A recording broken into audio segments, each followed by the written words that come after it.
Hello बच्चों, कैसे हैं आप सब लोग। होप सभी बहुत बढ़िया होंगे, बड़े अच्छे से पढ़ाई कर रहे होंगे। अभी आप ट्वेल्थ में बिल्कुल नए नए आए हैं और इलेक्ट्रोस्टैटिक्स पढ़ रहे थे आप। अब मैं चंचल भारद्वाज आपका स्वागत करता हूं विजडम इंस्टीट्यूट के इस ऑनलाइन प्लेटफॉर्म पर। ऑलरेडी हम कुलम्स लॉ स्टार्ट कर चुके थे बेटा, और कुलम्स लॉ के कुछ क्वेश्चंस हमने कल किए थे। अब कुछ छोटी सी कैटेगरी ऑफ क्वेश्चन एक और बचती है, पेंडुलम बेस्ड जो क्वेश्चंस है उन्हीं पर, और उसके बाद हम इलेक्ट्रिक फील्ड स्टार्ट करेंगे। आज की क्लास को कल का जो लास्ट कॉन्सेप्ट था उसी से कैरी ऑन करते हैं बेटा। देखिए हमने क्या पढ़ा बेटा, हमने क्या पढ़ा लास्ट क्लास के अंदर कि अगर दो चार्जेस एयर के अंदर हैं तो उन दोनों के बीच में, उन दोनों पार्टिकल्स के बीच में, चार्ज पार्टिकल्स के बीच में लेटेस्ट से वो फोर्स इन एयर कितनी थी, वो एफ थी। अब हमने उस पूरे को एक डाइलेक्ट्रिक मीडियम में लेकर के चले गए। उस मीडियम के अंदर बच्चों याद करो क्या लिखा था लास्ट क्लास में, कि वो जो फोर्स आई थी, वो जो फोर्स आई थी वो F डिवाइडेड बाई के आ गया था, और के आपका क्या था, K is your dielectric constant. तो एक क्वेश्चन ये भी आता है कि ये डाई इलेक्ट्रिक कॉन्स्टेंट क्या चीज है। What do you mean by dielectric constant. तो भैया डाई इलेक्ट्रिक कॉन्स्टेंट क्या है, dielectric constant, dielectric constant कह लीजिए, dielectric constant, dielectric constant, और इसका जो दूसरा नाम है वो है बेटा relative, relative permittivity, relative permittivity, relative permittivity. यानी कि एप्सिलॉन आर, या फिर आप के से इसको रिप्रेजेंट कर सकते हो, एप्सिलॉन आर या फिर के से इसको रिप्रेजेंट किया जा सकता है। आपने जो अब तक पढ़ा वो क्या पढ़ा था, वो आपने एप्सिलॉन नॉट पढ़ा था। एप्सिलॉन नॉट क्या चीज था, जो परमिटिविटी थी किसकी थी, एयर की या वैक्यूम की। क्लियर है ये चीज, ये हमने पढ़ लिया था। अब रिलेटिव परमिटिविटी क्या होगा, तो बेटा रिलेटिव परमिटिविटी, जो रिलेटिव परमिटिविटी है एप्सिलॉन आर से उसको लिखूंगा, वो क्या कहलाएगा, वो कहलाएगा आपका epsilon of medium divided by epsilon of air, epsilon of medium divided by epsilon of medium divided by epsilon not. अब आप देखिए कि ये जो दोनों फिजिकल क्वांटिटीज है, ये मीडियम वाला एप्सिलॉन और ये एयर वाला, they are similar physical quantity, और दोनों सिमिलर फिजिकल क्वांटिटीज हैं। तो ये जो ओवरऑल जो वैल्यू आने वाली है, ये क्या आने वाली है, ये unit less and dimension less आने वाली है। और बेटा इसी को डाई इलेक्ट्रिक कांस्टेंट भी कहा जाता है, इसी को यूनिट लेस और डायमेंशन लेस भी कहा जाता है। व्हाट डज इट मीन्स बेटा, इसका मतलब बच्चों ये है कि जो डाई इलेक्ट्रिक कांस्टेंट है, डाई इलेक्ट्रिक कांस्टेंट जो है is unitless and dimensionless, and dimensionless, unitless भी है और डायमेंशनलेस भी। तो बच्चों एक तो ये बात कि जो अभी हम कर रहे हैं, ये जो भी टॉपिक्स हम कर रहे हैं, इसके कुछ कुछ क्वेश्चन तो अभी हम करेंगे at the end of the chapter.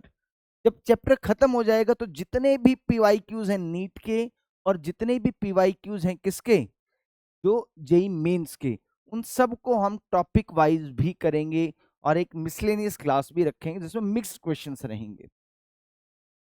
तो देखिए जो डाइलेक्ट्रिक कांस्टेंट था वो क्या आ गया आपका, वो डाइलेक्ट्रिक कांस्टेंट आपका यूनिट लेस और क्या आया, डायमेंशन लेस आ गया। क्लियर है ये चीज, ओके। अब बात कर लेते हैं बेटा किसके बारे में, अब बात करते हैं कि किसी इस मीडियम के अंदर जब आप गए तो वो फोर्स कितना आया। तो भाई अगर मैं एयर में बात करूं बेटा, एफ इन एयर, तो वो तो आप बहुत अच्छे से जानते हो, वो क्या होगा, 1/4 pi epsilon not Q1 Q2/r²। ये तो एयर के अंदर आया। अब हम बात करते हैं किसके में, किसी मीडियम में। मीडियम में क्या होगा, 1/4 पाई एप्सिलॉन ऑफ मीडियम। भाई जो भी मीडियम है, अगर एयर था तो that is a particular case, उसको एप्सिलॉन नॉट से लिख दिया।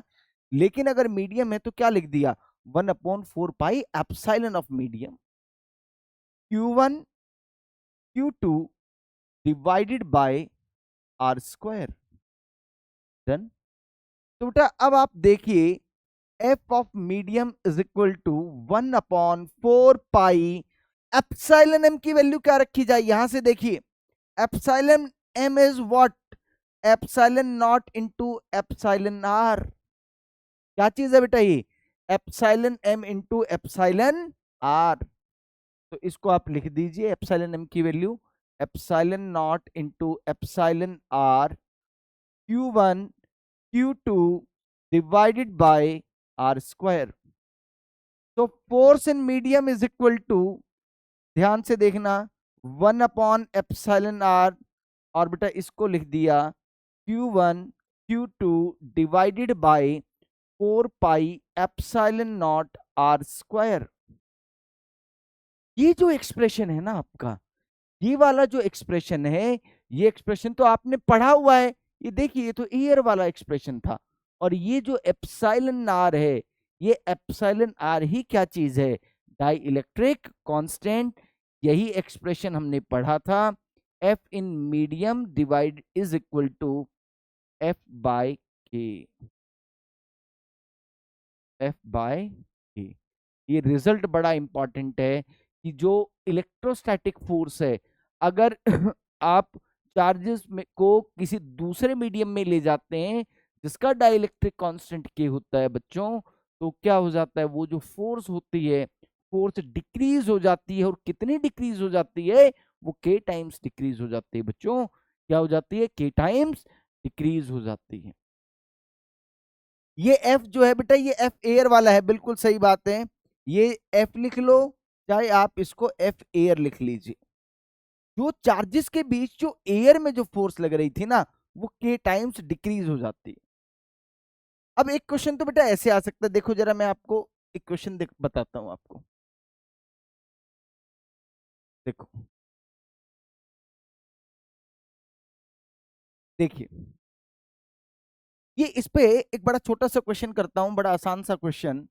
एक क्वेश्चन तो बेटा ये पूछ सकते हैं आपसे, बहुत सिंपल सा क्वेश्चन, कि फोर्स जो है ना, force between two charges, force between two charges in air is 10 Newton. Air में तो दोनों चार्जेस के बीच में फोर्स है 10 न्यूटन। अब क्या किया, the whole system, the whole system, the whole system is taken into, taken into a medium, एक मीडियम में ले गए बच्चों उसको, whose dielectric constant is equal to 2, जिसका डाइलेक्ट्रिक कांस्टेंट 2 है। अब आपको क्या बताना है, find out, find out new force, उनके बीच में जो नई फोर्स है बच्चों, वो नई फोर्स आपको बतानी है कि वो कितनी होगी। मैं एक ही फॉर्मूले पर काम करूंगा कि भाई F in medium is equal to F in air divided by K. F in medium is equal to F in air divided by K. Simple सा ये फॉर्मूला इस्तेमाल कर लें आप। तो बेटा फोर्स इन मीडियम यही तो जानना चाहते हैं। और एफ इन एयर कितना है वो गिवन है क्वेश्चन में, 10 है, और डाइलेक्ट्रिक कंस्टेंट 2 है। ये 5 न्यूटन आ गया। ये क्या आ गया आपका, 5 न्यूटन आ गया। देखो बेटा, और नोट कर लें आप सभी लोग एक बार, नहीं तो स्क्रीन पोज करके और फिर कर लें। देखो आगे, देखो भाई, now let us do another question. एक और क्वेश्चन देखते हैं छोटा सा, बिल्कुल इसी प्रकार का, कि भाई इन डाइलेक्ट्रिक मीडियम, इन डाइलेक्ट्रिक मीडियम, एक डाइलेक्ट्रिक मीडियम है आपके पास, जो उनके बीच में फोर्स है, force between two charges, force between two charges is 10 Newton. Find out, बेटा ये ध्यान रखना है कि जो दोनों क्वेश्चंस हमने किए, लास्ट वाला भी और ये वाला भी, इन दोनों क्वेश्चंस के अंदर हमने क्या रखा है, जो सेपरेशन रखी है दोनों चार्जेस के बीच में, वो क्या रखी है, वो सेम रखी है। मैं उसके साथ कोई छेड़छाड़ नहीं कर रहा हूं।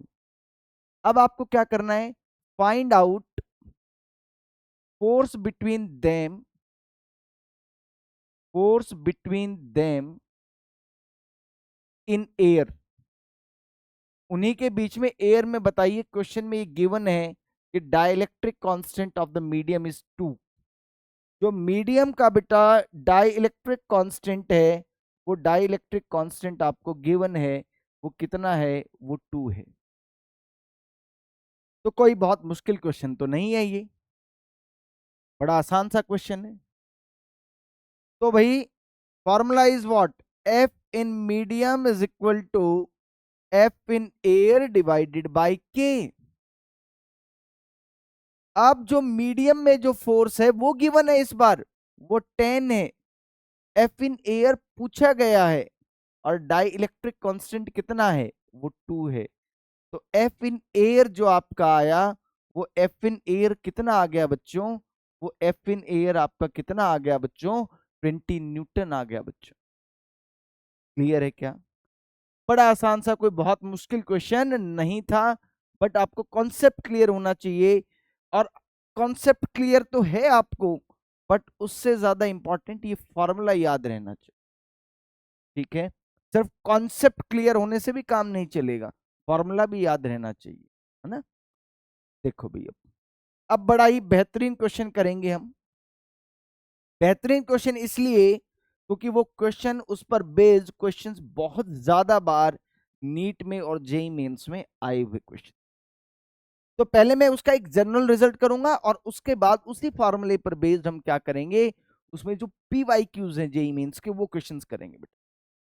देखो क्वेश्चन बड़ा सिंपल सा है, क्वेश्चन है, क्वेश्चन क्या है बेटा आपका, वो ये है कि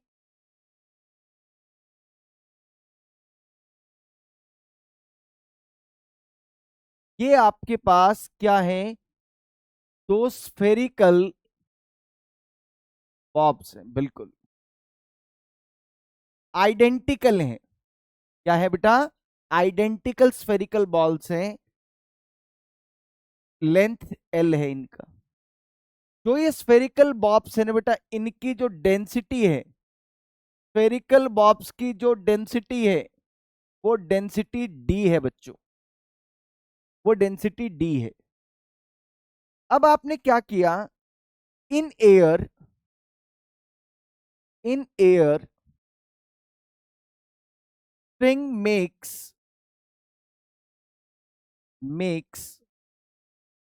angle theta with the vertical, with vertical, vertical के साथ बेटा उन्होंने कितना एंगल बनाया, थीटा एंगल बनाया। अब आपने क्या किया, now the whole setup,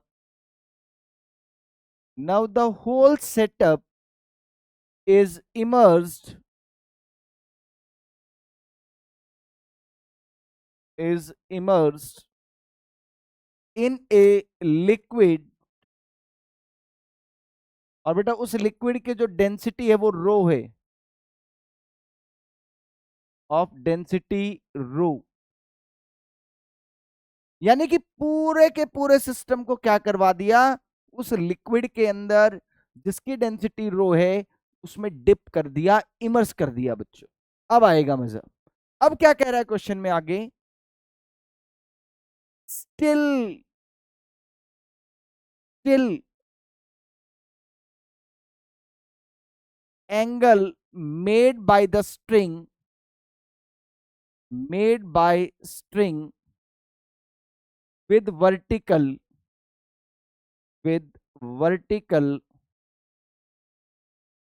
remains same। अभी भी जो एंगल बना रहा है स्ट्रिंग इसके साथ, वर्टिकल के साथ, वो क्या है, वो अभी भी सेम ही है। फिर फाइंड आउट क्या करना है, find out dielectric constant, dielectric constant of that medium और दैट लिक्विड। ये क्वेश्चन है, इस क्वेश्चन को पूरा सॉल्व करेंगे और उसका जो रिजल्ट आएगा बच्चों वो डायरेक्टली रिजल्ट याद रखेंगे, हम लोग डायरेक्टली याद रखेंगे।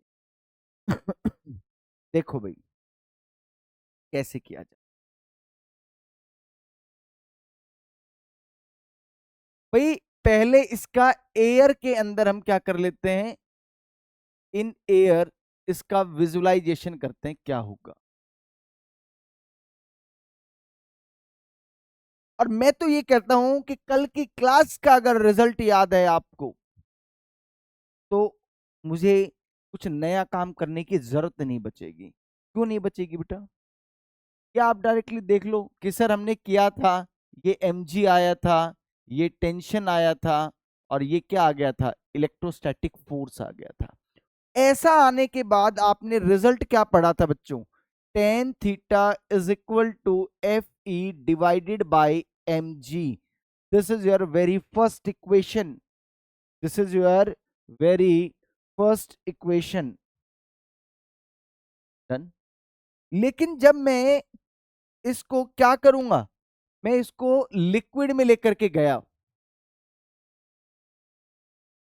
जब मैं इसको कहां लेकर के गया बच्चों, लिक्विड के अंदर लेकर के गया, तो क्या हुआ, लिक्विड के अंदर, लिक्विड के अंदर जब मैं लिक्विड में लेकर के इसको जाता हूं, तो एक बात तो ये कहा गया क्वेश्चन में कि जो ये एंगल बनेगा ये एंगल वही रहेगा जो पहले था।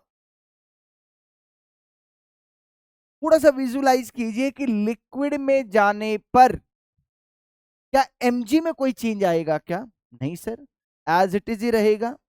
mg में कोई चेंज नहीं आएगा, mg उतना ही रहेगा जितना पहले था।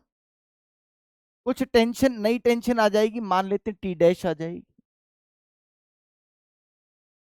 लेकिन अब इस केस में इधर से क्या लगेगा, एक इलेक्ट्रोस्टैटिक फोर्स लगेगा, लेकिन वह इलेक्ट्रोस्टैटिक फोर्स इस बार एफ ई ना होकर के क्या हो जाएगा बच्चों, एफ ई बाई के हो जाएगा। क्योंकि एफ ई तो इन दोनों चार्ज पार्टिकल के बीच में फोर्स कब लग रही थी, जब वो एयर में था। अब कहां पर आ गया, ये डाइलेक्ट्रिक मीडियम में आ गया। जब वो डाइलेक्ट्रिक मीडियम में आ गया तो फोर्स कितनी होगी, एफ ई बाई के हो गई। चलो और कोई नई फोर्स बताओ, और कोई कमाल की फोर्स जो यहां पर और लगेगी वो बताइए आप मुझे। लिक्विड के अंदर एक कौन सी फंडामेंटल फोर्स लगती है किसी भी बॉडी के ऊपर, बाइंड फोर्स। कौन सी फोर्स लगेगी, बाइंड फोर्स और लगेगी बेटा, वो फोर्स इधर लगेगी, बाइंड। ये एंगल थीटा है। अब जरा इन फोर्सेस को रिजॉल्व कर लेते हैं बेटा। जब मैं इसको रिजॉल्व करूंगा तो ये इस तरफ क्या आ जाएगा, टी कॉस थीटा और T dash cos theta, T dash sine theta, T dash cos theta और टी डैश साइन थीटा, ये आ जाएगा आपका। अब आप एक बात देखिए कि सर ये जो टी डैश साइन थीटा है ये किसके इक्वल है, एफ ई डिवाइडेड बाई के। और बेटा bind force plus T dash cos theta ये किसके इक्वल होगा, mg के इक्वल। मैं कहता हूं थोड़ा सा इसको इस तरह से लिख लीजिए, T dash cos theta is equal to what, mg minus B. क्या कर दिया जाए, इक्वेशन नंबर 1 को इक्वेशन नंबर 2 से डिवाइड कर दिया जाए। जब आप डिवाइड कर देंगे इन दोनों इक्वेशंस को, क्या बन जाएगा, tan theta is equal to what, tan theta is equal to mg divided by mg minus buoyant force. mg sorry F E by K over M G minus B, sorry बेटा, ये हो जाएगा बेटा आपका F E divided by K and this is M G minus B, ये आ गया। मान लिया ये इक्वेशन नंबर 3 है। अब एक तो फंडामेंटल इक्वेशन जो आपने पहले लिखी थी, ये F E by M G, ये भी टेन थीटा है, और आपने जो अभी लिखा वो भी टेन थीटा है, यानी कि दोनों इक्वेशंस बराबर होनी चाहिए। दोनों इक्वेशंस अगर बराबर होंगी, दोनों इक्वेशंस अगर क्या हो जाएंगे बेटा, बराबर होंगी, तो क्या इक्वेशन बनेगी, ये देखिए जरा आप।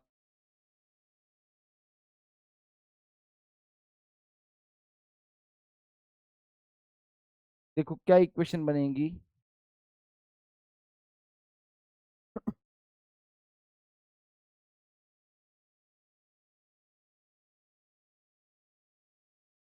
देखो भाई, F E upon M G it is equal to, it is equal to किसके, F E upon K M G minus B,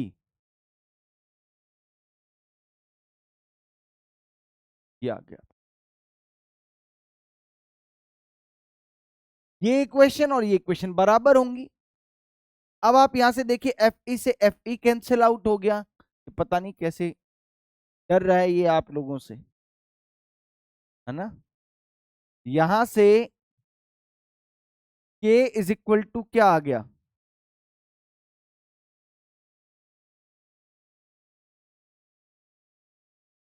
के is equal to M G divided by M G minus B, ये आ गया।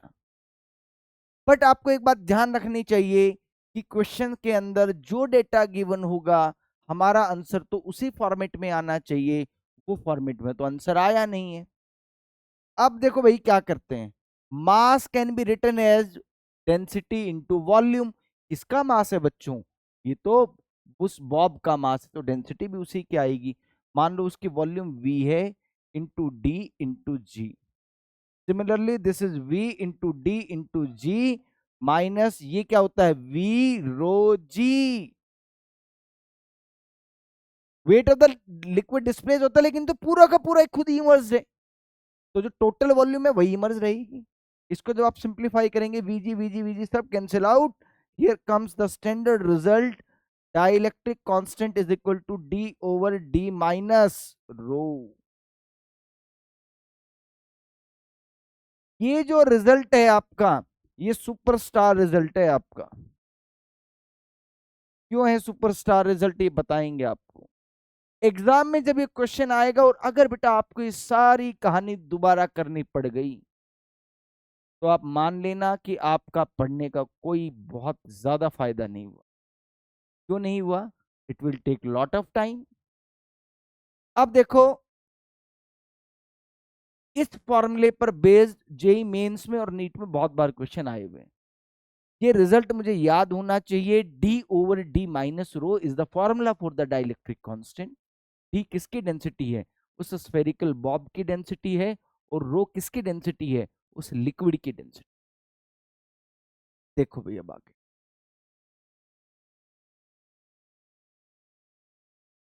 ये देखिए आपका सबसे पहला question, there are two identical charge spheres are suspended by strings of equal lengths. The string makes an angle theta with each other. When suspended in water, the angle remains the same. If density of the material of the sphere is अब आप देखिए कि आपको density of sphere given है बच्चों, यानी कि आपको डी की वैल्यू गिवन है, वो कितनी है 1.5 ग्राम पर सेंटीमीटर क्यूब। आपको डेंसिटी ऑफ वाटर भी गिवन है, वो कितनी है 1 ग्राम पर सेंटीमीटर क्यूब। आपको चाहिए क्या, क्वेश्चन में पूछा है आपसे डाइलेक्ट्रिक कांस्टेंट, मुझे फॉर्मूला डायरेक्टली याद है, K is equal to D over D minus rho. D की वैल्यू कितनी है 1.5 divided by 1.5 minus 1, it comes out to be 3। This is the answer. बताओ कुछ मुश्किल था क्या? बड़ा ही आसान क्वेश्चन था, लेकिन ये आसान तभी हो पाया जब आपको वो रिजल्ट याद रहा हो। एक और क्वेश्चन मैं नहीं करूंगा, आप लोग करेंगे। क्वेश्चन फटाफट से कीजिए। क्वेश्चन टू आइडेंटिकल, एक तो ये पहचानना बड़ा जरूरी है कि ये क्वेश्चन उसी फॉर्मूले का है क्या। ये चीजें बेटा आप कब कब कर पाएंगे, जब आपने मल्टीपल टाइम्स क्या किया होगा, रिवीजन किया होगा। जब आप मल्टीपल टाइम्स रिवीजन करते हैं तो ही क्या हो पाता है, आप चीजों को रिमेंबर कर पाते हैं, आपकी एक्यूरेसी और स्पीड बढ़ पाती है। Two identical charge spheres are suspended by strings of equal length. The string make an angle of 37 degree with each other when suspended in a liquid of density. Liquid की density given है भाई, liquid की density given है, रो given है, रो की value 0.7 ग्राम पर centimetre cube, और आपको density of material of sphere वो कितना है 1.4 ग्राम पर सेंटीमीटर क्यूब बच्चे, और डाइलेक्ट्रिक कांस्टेंट पूछ लिया। बिल्कुल देखते समझ में आ जाना है कि ये जो 37 डिग्री एंगल गिवन है इसका कहीं कोई यूज नहीं है। तो फिर direct formula K is equal to D over D minus rho. क्या आंसर आ गया इसका? क्या आंसर आया बच्चों? 2 आ गया। बोलो क्लियर है क्या? तो दिस इज, अब आप देखिए एक और क्वेश्चन देख लेते, बड़ा ही अच्छा सा क्वेश्चन, बड़ा शानदार question. Sorry. Two equal positive point charges are separated by a distance 2a. The distance of a point from the center of the line joining the two charges on the equatorial line at which force experienced by the test charge q naught become maximum. ये देखिए बड़ा अच्छा सा question, क्या कहता है बेटा question में ये देखिए आप,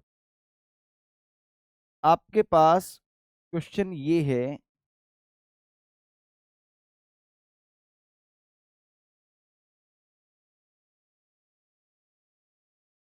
ये है देखिए, ये आप सेंटर ऑफ चार्ज मानिए, ये आपके पास एक चार्ज रखा है, इक्वल चार्ज रखा है, उसने कुछ बताया नहीं है, let it be capital Q, let it be capital Q.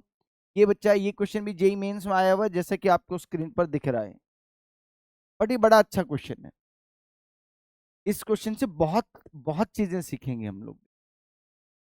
अब इसने क्या कहा है क्वेश्चन में, इट इज गिवन कि एक तीसरा कोई चार्ज पार्टिकल है, वो एंगल वाई सेक्टर पर है बेटा। लेट अस से कि वो चार्ज पार्टिकल क्यू नॉट यहां पर है और वो यहां से एक्स डिस्टेंस। आपको ये बताना है कि इस पर जो इलेक्ट्रोस्टैटिक फोर्स लगेगी वो मैक्सिमम किस पॉइंट पर लगेगी, और वो इसने बता रखा है कि वो a बाई रूट एक्स है। अच्छा, x इसने ऑलरेडी गिवन है, x की वैल्यू चाहिए, तो ये वाला जो डिस्टेंस है ना, ये जो मैंने x मानना है बेटा, इस x को चेंज कर लेते हैं हम लोग, इस x को चेंज कर लेते हैं, और लेटेस्ट से कि ये हमने r ले लिया, r मान लेते हैं because x is already given in the question, कोई कंफ्यूजन ना हो। देखो अब क्या होगा, कैसे होगा, क्या होगा, ये समझो जरा आप, कि ये वाला चार्ज पार्टिकल,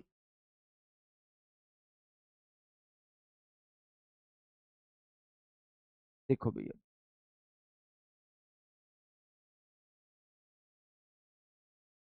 ये चार्ज पार्टिकल इस चार्ज पार्टिकल को क्या करेगा बच्चों, रिपेल करेगा विद ए फोर्स एफ। ये वाला चार्ज पार्टिकल भी इस तरफ इसको क्या करेगा, रिपेल करेगा विद ए फोर्स एफ। मान लेते हैं कि ये एंगल क्या है, थीटा, ये एंगल भी क्या हो गया, थीटा। जब भी इस तरह की कंडीशन आएंगी तो मुझे रिजॉल्व तो करना ही पड़ेगा, ये एंगल भी थीटा और ये एंगल भी थीटा।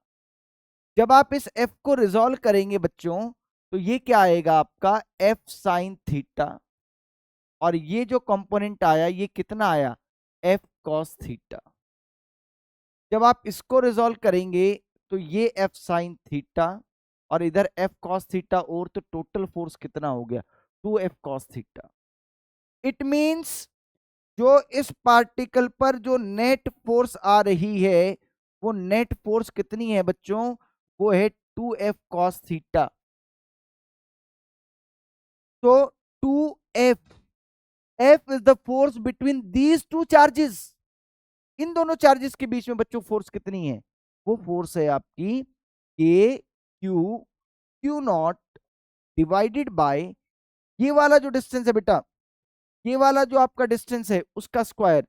ये वाला डिस्टेंस आपको पता है वो कितना है under root of R square plus A square, इसका स्क्वायर करना है।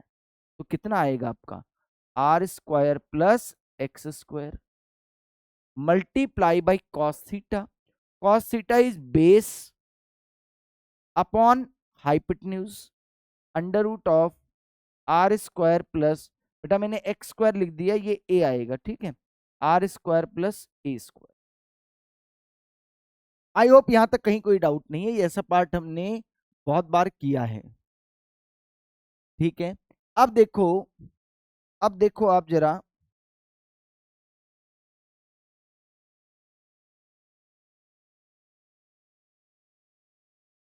अब आप एफ नेट की बात करो। एफ नेट क्या हो गया बेटा 2k/q डिवाइडेड बाय ये बन गया बेटा are square plus A square raise to the power 3/2। R square plus raise ये पावर 3/2 आ गया और आर ऊपर आ गया।